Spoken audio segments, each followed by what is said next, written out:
사이다 무비튼. 나는 아내, 딸과 3명이서 살고 있었다. 딸아이는 중학교 1학년, 착하고 예쁘기만 하던 내 딸. 어느 날 딸아이가 아내의 불륜 현장을 목격하는 비극이 일어나고 말았다. 그날도 딸아이는 평소처럼 학원에 갔다가 집으로 왔는데 집에 오는 도중에 아내가 낯선 남자와 팔짱을 끼고 가는 모습을 목격했고 자기도 모르게 뒤를 밟고 말았다. 딸아이가 따라오는 것도 모르고 아내는 호텔로 향했고 급기야 아내가 그 안으로 사라지는 모습을 딸아이가 고스란히 지켜보고 말았다. 아내의 불륜 현장을 생생하게 목격한 딸아이가 받은 충격은 너무나 컸지만 차마 나한테 사실을 알리지 못한 채 자기 혼자 비밀로 간직하고 한동안 괴로워했었다. 하지만 엄마의 불륜을 비밀로 한다는 건 아빠에 대한 죄책감을 키웠고 혼자 속으로 끙끙 앓고 말았다. 그러던 어느 날 참다 마침내 내 앞에서 눈물을 터뜨리며 모든 사실을 털어놨다. 딸아이에게 그런 장면을 보게 하다니. 나는 아내에게 말로 다 표현할 수 없는 분노를 느꼈다. 우선 딸아이를 위로하고 일찍 자라고 한 후 아내와 단둘이 있을 때 불륜에 대해 파헤쳤다. 불륜이란 워딩이 나오자 아내는 놀라기는커녕 웃으면서 나한테 차라리 잘됐다. 당신한테 이혼 얘기를 어떻게 꺼내야 하나 궁리 중이었는데. 잘되긴 뭐가 잘돼? 딸한테 불륜 현장을 들킨 주제에 부끄럽지도 않아? 자식 가슴에 대못을 받고도 죄책감도 없어. 미안하지도 않아? 난 지금 그 사람 생각밖에 없어. 그리고 누가 보래? 지가 멋대로 따라온 거잖아. 말 나온 김에 이혼하자고. 동의하지? 난 친권 양육권 다 필요 없으니까 당신 가져. 자기 딸을 마치 선심 쓰듯이 가지라고 하는 아내의 천박함에 분노 외에 다른 감정은 없었다. 도덕감을 상실한 아내는 불륜에 대한 죄책감은 먼지만큼도 없어 보였다. 결혼 생활은 결코 짧은 시간이 아니었다. 이 나이가 돼서 불륜을 할 줄은 생각도 못 해봤고 배신의 충격과 아픔은 컸지만 딸아이가 겪은 고통을 생각하면 내 감정에 빠져있을 여유가 없었다. 하지만 이혼하면 딸아이가 편부스라에서 자라게 되는데 딸아이에게 또 다른 고통을 안겨줄 게 뻔했다. 그래서 나 혼자 판단으로 이혼을 결정해도 될지 고민할 수밖에 없었다. 그러는 사이에도 아내는 나와 딸아이는 안중에도 없는 듯 대놓고 불륜에 빠져 있었다. 착한 딸아이는 자기가 불륜 현장을 목격하는 바람에 가정이 파탄났다며 죄책감에 괴로워했고 나한테 울면서 미안하다고 했다. 이게 왜 너 때문이야? 넌 아무 잘못 없어. 잘못이 있다면 눈치채지 못한 아빠, 우리를 배신한 엄마한테 있지. 아빠는 오히려 너한테 고마워. 네가 사실대로 알려줘서 엄마랑 깔끔하게 이 문제를 정리할 수 있게 됐잖아. 라고 하자 딸아이는 울면서 고개를 끄덕였다. 일단 일어난 일은 일어난 일이고 이혼이라는 또 다른 문제를 딸아이가 어떻게 생각할지. 불륜을 했더라도 엄마라는 사실은 변함이 없었고 이혼의 반대 입장일 수도 있겠다는 생각도 들었다. 따라서 이 문제에 대해 딸아이와 진지하게 대화할 필요가 있다고 생각했다. 하지만 빨리 이혼하고 싶어서 안달이 난 아내가 기어이 일을 내고 말았다. 그날도 나는 평소와 똑같이 출근을 했고 퇴근 후 집으로 돌아왔다. 현관문을 열고 들어오자 거실에서 아내와 딸이 무슨 얘기를 하는 소리가 들려왔다. 긴장하고 귀에 온 신경을 모았는데 아내가 딸아이에게 말도 안 되는 얘기를 하고 있었다. 엄마, 아빠랑 이혼할 거야. 친권은 아빠한테 넘길 거니까 너도 그렇게 알고 있으라고. 내 인생에서 너하고 아빠는 이제 의미 없으니까 앞으로 너랑 아빠랑 둘이 잘 살라는 뜻이야. 중학교 1학년이 딸아이에게 어떻게 저런 식으로 말할 수 있는지 도저히 용서가 안 됐다. 나는 성큼성큼 거실로 들어갔다.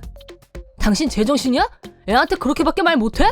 난 솔직하게 말한 거야. 난 당장이라도 그 사람한테 가고 싶단 말이야. 막 나가는 아내를 더 이상 두고 볼 수 없었고 재고의 가치도 없다는 판단을 내린 나는 아내와 이혼 후 딸아이와 둘이서 살기로 결심했다.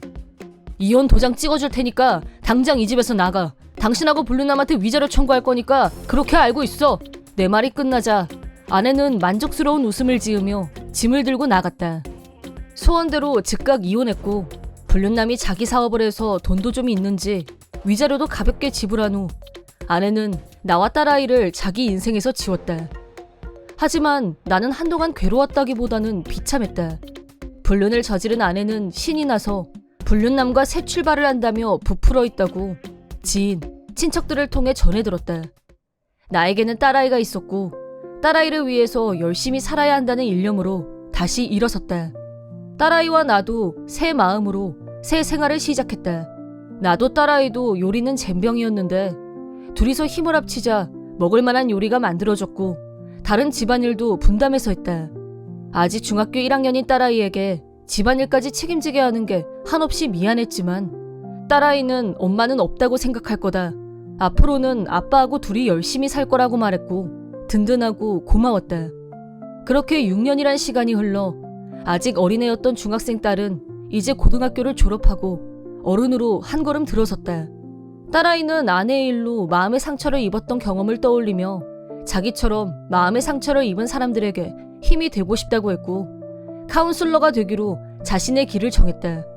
성적이 우수한 편이었기 때문에 희망하는 대학에 합격했고 새 봄에는 새내기 대학생이 될 예정이다.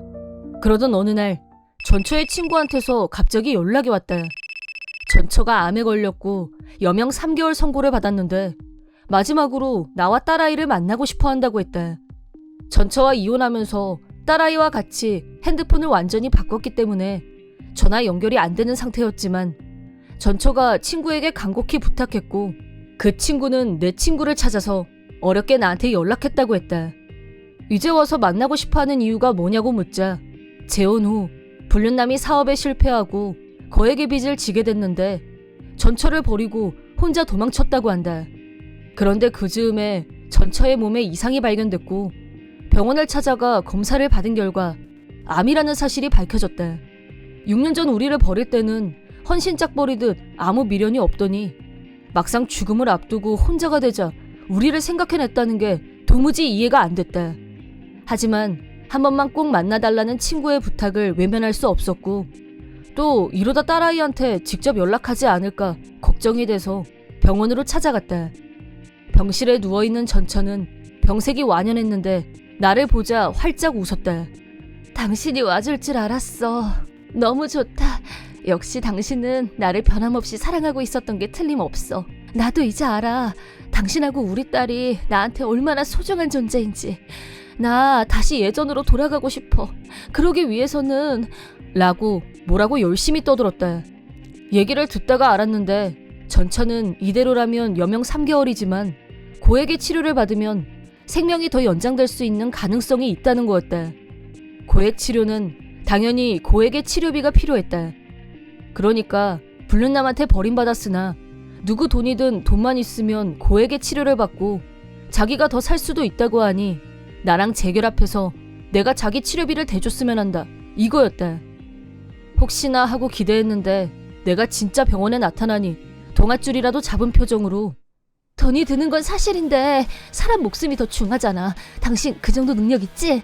나 다시 건강해지면 다 같이 여행 가자. 라고 신나서 떠드는데 나도 모르게 코웃음이 나왔다. 재결합이라니. 웬 자다가 봉창?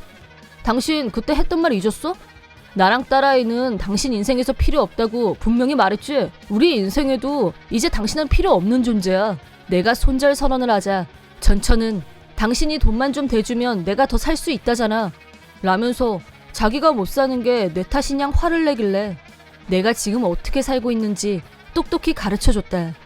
난 아내가 있는 몸이야. 그러자 전처는 엥? 순간 표정이 돌처럼 굳었다. 실은 지난 6년 사이 나에게는 새로운 만남이 있었고 재혼도 했다.